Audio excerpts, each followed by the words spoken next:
Hello students, आज हम लोग क्वेश्चन सॉल्व करेंगे system of particle and rotational motion पे बेस्ड। ठीक है, तो देखिए हम लोग क्या करेंगे, रिवाइज करेंगे पहले चीजों को और जो उसके इंपॉर्टेंट फॉर्मूले हैं, फिर जाकर क्वेश्चंस की प्रैक्टिस करेंगे कि किस तरीके से हम क्वेश्चंस को जल्दी से जल्दी सॉल्व कर सकते हैं। ठीक है, इस पे जो बेस्ड क्वेश्चंस आते हैं, तो जैसे कि हम इस पे हमारे पास क्या क्या है, centre of mass, centre of gravity, principle of moments, इन सब पे बेस्ड क्वेश्चंस हैं। Angular displacement, velocity and acceleration, torque, couple, angular momentum, moment of inertia, rotational motion. ठीक है, रोटेशनल मोशन में जो काइनेटिक एनर्जी होती है, ठीक है, तो rotational kinetic energy and power, इन सब के बारे में आज हम लोग जो क्वेश्चंस है उनको सॉल्व करेंगे। ठीक है, तो अब देखिए इस पे जो सबसे पहले इंपॉर्टेंट फॉर्मूले जो हैं वो हैं कुछ हमारे मोमेंट ऑफ इनर्शिया के। क्लियर, तो जैसे कि अभी आपको ये दिख रहा है, यहाँ पर एक हमारे पास बॉडी है। ठीक है, ये हमारे पास बॉडी है, ये एक बॉडी है, ये है, ये है, ये है, ये है, ये। अब ये सारी की सारी बॉडी जो है वो अलग अलग तरीके की हैं। क्लियर, पहली क्या है, एक सर्कुलर रिंग है, थिन सर्कुलर रिंग। बॉडी कैसी है हमारी, थिन सर्कुलर रिंग जिसका कि रेडियस आर है, यानी कि इस पे एक ऐसा है और इसका जो पूरा का पूरा मास है वो यहां पर इसके बाउंड्री यानी कि ऐसे रिंग ही मौजूद है, बीच में कुछ नहीं है। क्लियर, अगर इस पे हम लोग देखें कि इस एक्सिस के अबाउट इसका मोमेंट ऑफ इनर्शिया कितना है, ऐसी एक्सिस जो कि इसके सेंटर से पास हो रही है और इसके प्लेन के परपेंडिकुलर है, तो इस पे कितना मोमेंट ऑफ इनर्शिया है वो होता है हमारा एम आर स्क्वायर। अगर इसका रेडियस आर है तो इसका मोमेंट ऑफ इनर्शिया इस एक्सिस के अबाउट हो जाता है एम आर स्क्वायर। ठीक है, और हमारे पास दो थ्योरम्स होती हैं, परपेंडिकुलर एक्सिस थ्योरम और पैरेलल एक्सिस थ्योरम।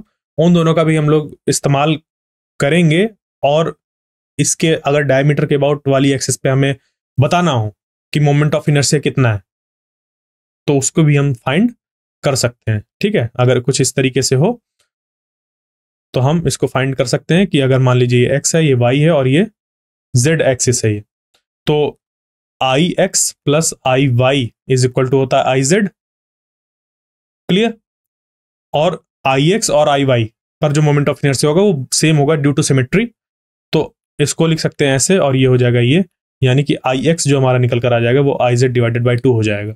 तो आई एक्स जो हो जाएगा, आई जेड क्या है हमारा एम आर स्क्वायर है, तो एम आर स्क्वायर बाई 2 ये निकल कर आ जाएगा। यानी कि अगर जेड एक्सिस के अबाउट बात करें इस थिन सर्कुलर रिंग की तो मोमेंट ऑफ इनर्शिया इतना होगा, और अगर आई एक्स या फिर आई वाई फाइंड करें हम तो वो एम आर स्क्वायर बाई 2 हो जाएगा। और ये कैसे निकाला हम लोग ने, परपेंडिकुलर एक्सिस थ्योरम का यूज करके। ये है परपेंडिकुलर एक्सिस थ्योरम कि अगर दो एक्सिस हमारी ऐसे प्लेन में है और तीसरी उसके परपेंडिकुलर, तो जो प्लेन में हमारी मोमेंट ऑफ इनर्शिया होते हैं उनका सम बराबर होता है परपेंडिकुलर डायरेक्शन में जो एक्सिस होती है वहां पर जो मोमेंट ऑफ इनर्शिया होता है उसके बराबर।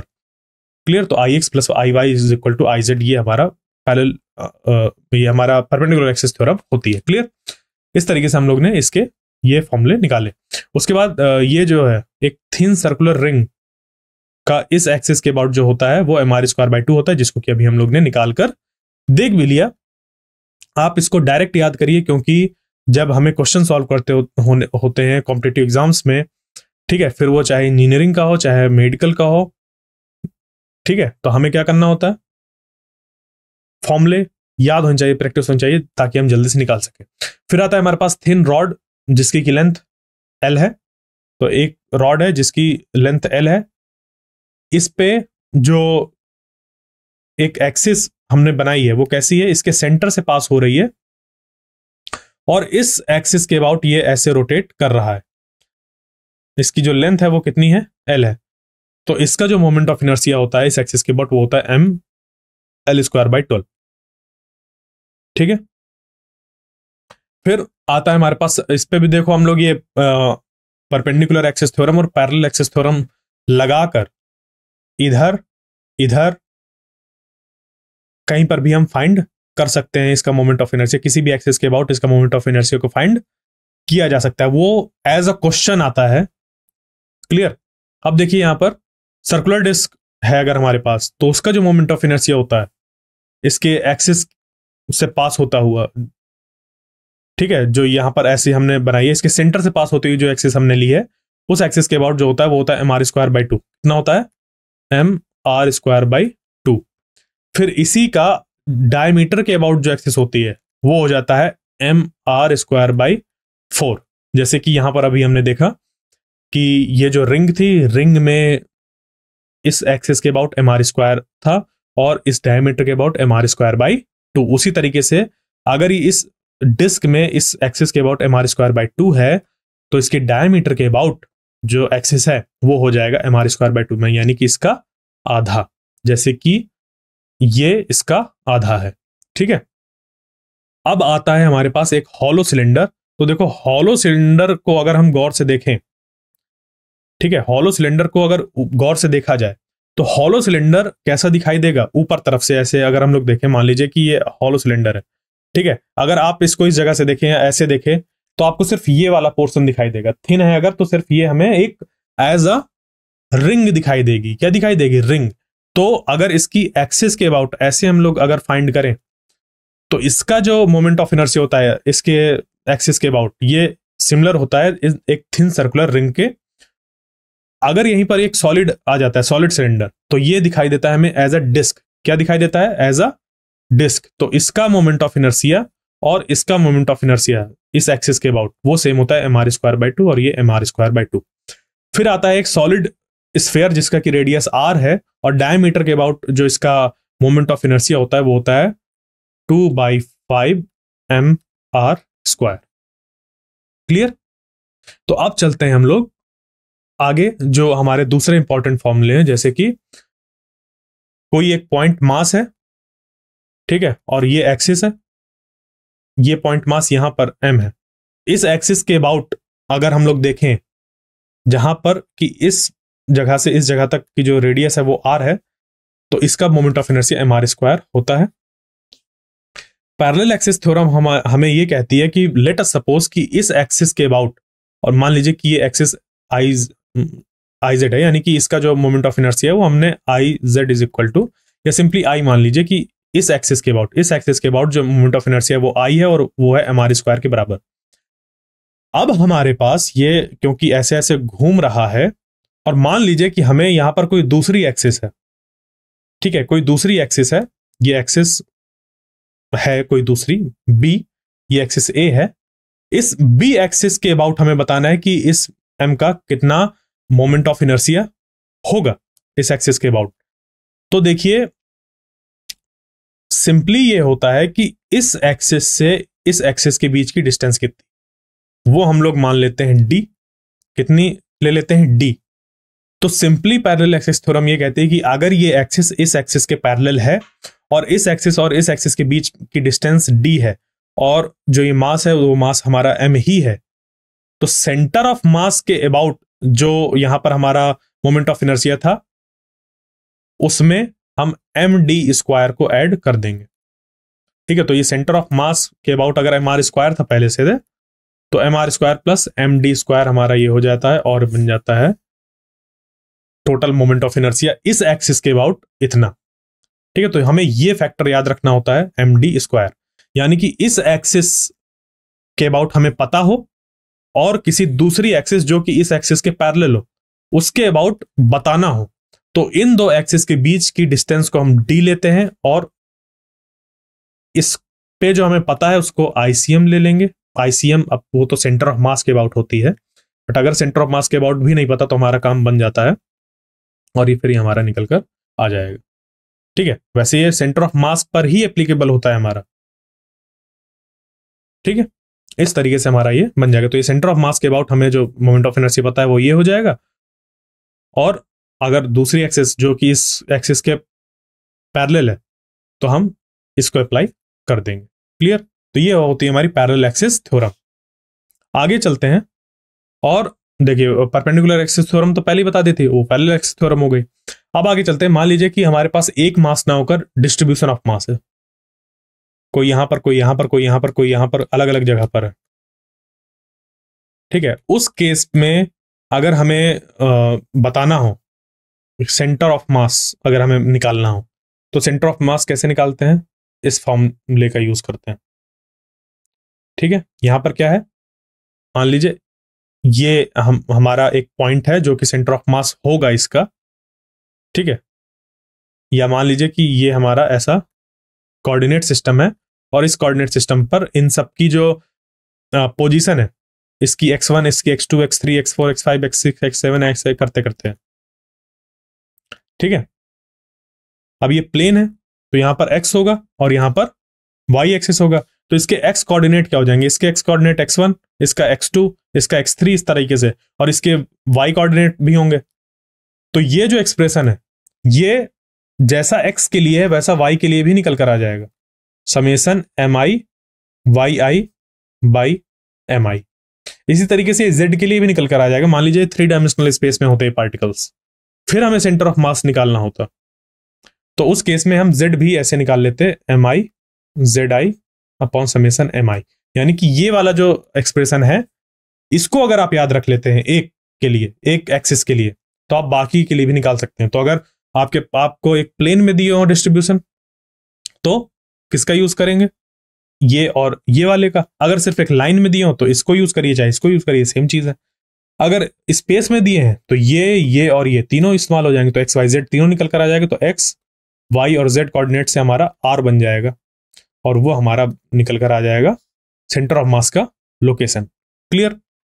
फिर ये फॉर्मूला है हमारा लीनियर मोमेंटम और एंगुलर मोमेंटम के बीच में रिलेशन। लीनियर मोमेंटम अगर हमारा p है और एंगुलर मोमेंटम हमें फाइंड करना है, ठीक है, किसी एक्सिस के अबाउट, तो हम क्या करेंगे, r क्रॉस p कर देंगे और हमें एंगुलर मोमेंटम पता चल जाएगा, ठीक है। अगर हमें एंगुलर मोमेंटम पता है और हमें टॉर्क फाइंड करना है तो dl बाई dt से हमारा टॉर्क निकल कर आता है। सिमिलरली वैसे ही जैसे कि हम लोग फोर्स निकाल सकते हैं dp बाई dt करके, ठीक है, इस तरीके से निकल कर आ जाएगा। आपको ये चीजें याद होनी चाहिए। फिर आता है हमारा मैकेनिकल एडवांटेज। क्या निकल कर आता है, मैकेनिकल एडवांटेज। और मैकेनिकल एडवांटेज क्या है, ये एक्चुअली यूज होता है हमारा लीवर्स पे। जैसे आपने देखा होगा कि कभी हमें अगर डेली लाइफ में अगर बात करें तो हमें मान लीजिए एक कोई नट लगा हुआ है उसको ओपन करना है, ठीक है, नट बोल्ट में नट लगा हुआ उसको ओपन करना है। आप अपने हाथों से खोल रहे हैं, नहीं खोल पा रहे, तो उसके लिए आप क्या करते हैं, फिर ऐसे नट बोल्ट लगा हुआ है हेक्सागोनल शेप का, किसी शेप का ऐसे लगा हुआ है, तो आप उसको खोलने के लिए फिर रेंच लगाते हैं। रेंच क्या होता है, यहां पर ऐसा इस पर फिक्स हो जाता है और उसका शेप ऐसा बड़ा सा होता है, तो आप उसको रोटेट करते हैं जिसकी वजह से फिर ये घूम जाता है। या फिर जैसे सी सॉ है, ठीक है, जो कि एक झूला होता है जिसमें कि एक लड़का इधर बैठता है दूसरा लड़का इधर बैठता है, ठीक है। तो इसमें भी यहां पर दोनों तरफ तो सेम वेट के नहीं बैठ सकते ना बच्चे, अगर इसका वेट ज्यादा है इसका वेट कम है, तो इस पे जो F1 यानी कि जो वेट है यहां पर अगर ये ज्यादा है W1 मान लीजिए और ये W2 है, ठीक है, तो उस वजह से क्या होगा, ये नीचे आ जाएगा और ये ऊपर उठ जाएगा क्योंकि बीच में लीवर लगा हुआ है एक। बट अगर ये बच्चा थोड़ा आगे आकर बैठ जाए यहां पर, तो ये दोनों बैलेंस आउट हो सकते हैं। तो मान लीजिए कि अगर ये D2 है और ये D1 है जहां पर ये दोनों बैलेंस आउट हो रहे हैं, ठीक है, तो W1 into D1 is equal to होता है W2 D2, ठीक है। ये मैंने सीसॉ का एंड जो है वो इधर बना रखा, ठीक है, सीसॉ का जो एंड है वो इधर है, बट क्योंकि इधर पे ये भारी था और इसको बैलेंस आउट करने के लिए थोड़ा आगे आके बैठ गया, तो यहां पर ये बैलेंस आउट हो जाएगा। तो ये जो कंडीशन होती है इसी को हम लोग लिख सकते हैं F1 D1 is equal to F2 D2। ये बन जाते हैं हमारी मैकेनिकल एडवांटेज की कंडीशन, ये बन जाएगा F1 by F2 is equal to D2 by D1, ठीक है। यहां पर भी ये ऐसा ही बना है ये। तो कहा जा सकता है ये कि ये जो बच्चा था भले इसका वेट कम था बट इसने एक भारी वेट वाले को उठा दिया, तो इसने क्या किया, इन लीवर्स की हेल्प से, ये जो डिस्टेंस थी इसकी हेल्प से, डिफरेंट डिफरेंट डिस्टेंस को लेकर इसने क्या किया, एक अपने छोटे से वेट को इस्तेमाल करके एक बड़े से वेट को उठा दिया। वही हमारा कहलाता है मैकेनिकल एडवांटेज, ठीक है, कि इस ज्यादा वाले को इस छोटे वाले ने, या छोटे ज्यादा वाले को जो भी होगा हम उसके हिसाब से देख लेते हैं। ये हमारा मैकेनिकल एडवांटेज ऐसे डिफाइंड होता है। क्या है वो थोड़ा सा इसको रिलेट कर दिए ताकि याद करना आपके लिए आसान हो जाए। अब इस पे बढ़ते हैं आगे और देखते हैं कि जो हमारा टोटल ग्रेविटेशनल टॉर्क होता है अबाउट सेंटर ऑफ ग्रेविटी, वो हमारा 0 होता है। ठीक है, तो हमारे पास क्या है, एक कोई मान लीजिए सेंटर ऑफ ग्रेविटी है हमारे, किसी कोई ऑब्जेक्ट है, उस ऑब्जेक्ट की एक पॉइंट है जिसको कि हम सेंटर ऑफ ग्रेविटी कहते हैं। तो किस पॉइंट को सेंटर ऑफ ग्रेविटी कह देंगे, उसको डिफाइन हम ऐसे करते हैं कि हम निकालते हैं उस पॉइंट के अबाउट ग्रेविटेशनल टॉर्क।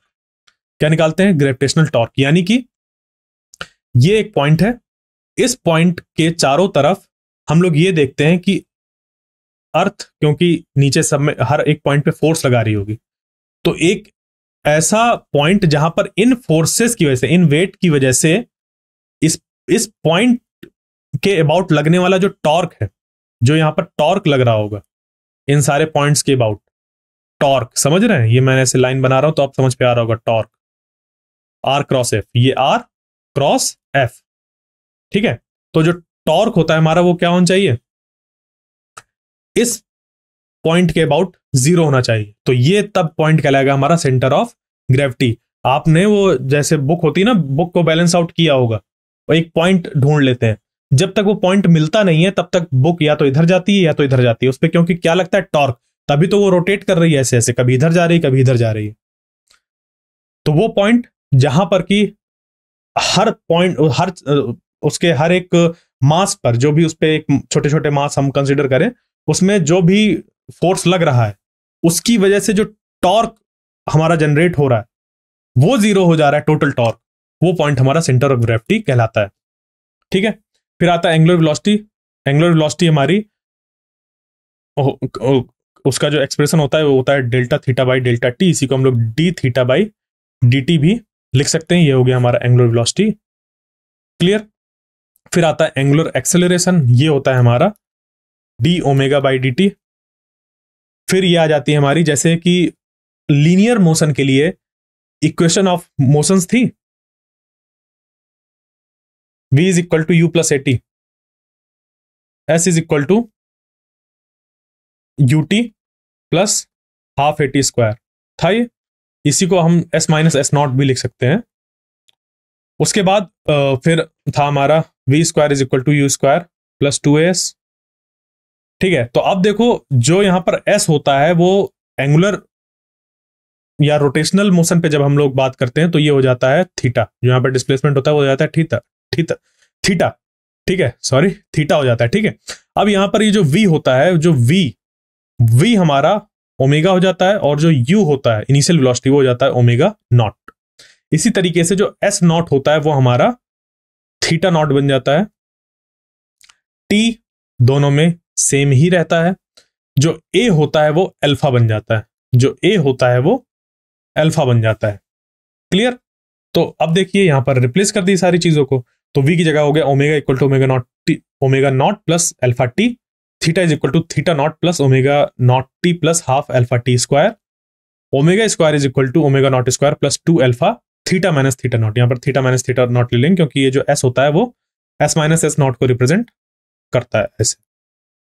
ठीक है, तो ये हमारी इक्वेशंस ऑफ मोशन निकल कर आ गई in case of rotational motion. Clear? अब इस पे बढ़ते हैं आगे और देखते हैं कि अगर हमें वर्क डन निकालना हो यहां पर, तो देखिए लीनियर मोशन में जो वर्क डन होता है वो होता है फोर्स इनटू डिस्प्लेसमेंट, यही होता है। इसी को अगर हम लोग लिखते हैं डिफरेंशियल फॉर्म पे तो ये हो जाता है D W is equal to, मतलब इस तरीके से एक छोटे से अगर हम वर्क डन को देखें, ये एक्चुअली हमारा इंटीग्रल फॉर्म बन जाता है आगे चलकर ऐसे, एफ डॉट डी एस। ठीक है, और जो एफ होता है वो टोटल फोर्स हम लोग देखते हैं, एफ नेट होता है हमारा ये। तो उसी तरीके से यहां पर एंगुलर के केस में डी डब्ल्यू जो होता है वो हमारा हो जाता है tau one plus tau to dot dot dot और टाउ एन तक और डी थीटा। क्लियर? जो रोटेशनल काइनेटिक एनर्जी होती है हमारी लीनियर में क्या होती है, वो होती है हाफ एम वी स्क्वायर। बिल्कुल, मास के करस्पॉन्डिंग रोटेशनल मोशन में होता है आई, मोमेंट ऑफ इनर्शिया, और v के करस्पॉन्डिंग होता है ओमेगा।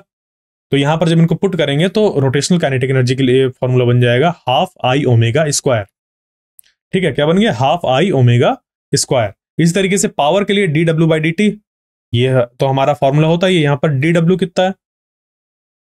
टाउ डी थीटा, यानी कि डी डब्ल्यू को अगर लिखें तो टाउ नेट जो होगा वो डी थीटा के साथ ऐसे बन जाएगा। इसको हम लोग जब यहां पर पुट करेंगे तो ये टाउ बाहर आ जाएगा और ये हो जाएगा D theta by D T, यानी कि टाउ ओमेगा। लीनियर मोशन के केस में जो पावर होता है वो होता है फोर्स इंटू वेलोसिटी, और इसके केस में टाउ ओमेगा। क्लियर? तो अगर आपने लीनियर वाले याद कर रखे हैं, उन पे आपने प्रैक्टिस कर रखी है, तो इनको समझना और लगाना बहुत आसान हो जाएगा। इसी तरीके से एंगुलर मोमेंटम और लीनियर मोमेंटम के बीच में हमारा रिलेशन, जिसको मैं पहले बता चुका हूं, ये एक पार्टिकल ना होकर n पार्टिकल्स के लिए, तो सबके लिए हमें वेक्टर सम करना होगा। फिर ये टाउ का एक्सप्रेशन निकल कर आ गया आई अल्फा, जैसे कि हमारा फोर्स का एक्सप्रेशन होता है एम ए, एम की जगह आई आ गया, ए की जगह अल्फा आ गया, एफ की जगह पर टाउ आ गया, टॉर्क। क्लियर? तो ये एक्सप्रेशन हमें ये मिल गया। समझ में आई बात? तो ये थे सारे हमारे इसके हमारे इंपॉर्टेंट फॉर्मूला। अब हम लोग इस पे एक क्वेश्चन को सॉल्व करते हैं। तो देखिए, two particles of mass 5 kg and 10 kg respectively are attached to the two ends of a rigid rod of length 1 metre. दो पार्टिकल्स हैं, एक 5 kg का, एक 10 kg का, जिसको कि अटैच किया गया है two ends of a rigid rod of 1 metre. एक रिजिड रॉड है। रिजिड रॉड का मतलब ये अपने आप में नहीं बेंड हो रहा है। ठीक है, तो ये रिजिड रॉड है, इसकी लेंथ कितनी है? 1 मीटर। ठीक है, दो पार्टिकल है, इधर है 5 kg और इधर है 10 kg। ठीक है, ये जो रॉड है इसका जो मास है वो नेग्लिजिबल है। क्लियर? इसका मास नेग्लिजिबल है। फिर है the centre of mass of the system from the 5 kg particle is nearly at a distance of. हमें क्या फाइंड करना है? हमें फाइंड करना है centre of mass of the system from 5 kg particle. इस 5 kg पार्टिकल की तरफ से हमें सेंटर ऑफ मास को फाइंड करना है। क्लियर? तो सेंटर ऑफ मास हमें देखो देखना किस तरफ से, सिंपली ये इसकी तरफ से, मतलब डिस्टेंस जो हमें बतानी है वो इसकी तरफ से बतानी है। ठीक है, तो हम मान लेंगे कि सेंटर ऑफ मास इसकी तरफ से जो है वो x डिस्टेंस पे है। वो कितना है? x डिस्टेंस पे हमने मान लिया। हमने मान लिया कि x डिस्टेंस पे सेंटर ऑफ मास है। ठीक है, तो अगर इधर x है तो इधर की डिस्टेंस कितनी हो गई? यहां पर हो गई 1 माइनस x। ठीक है, ये चीज क्लियर?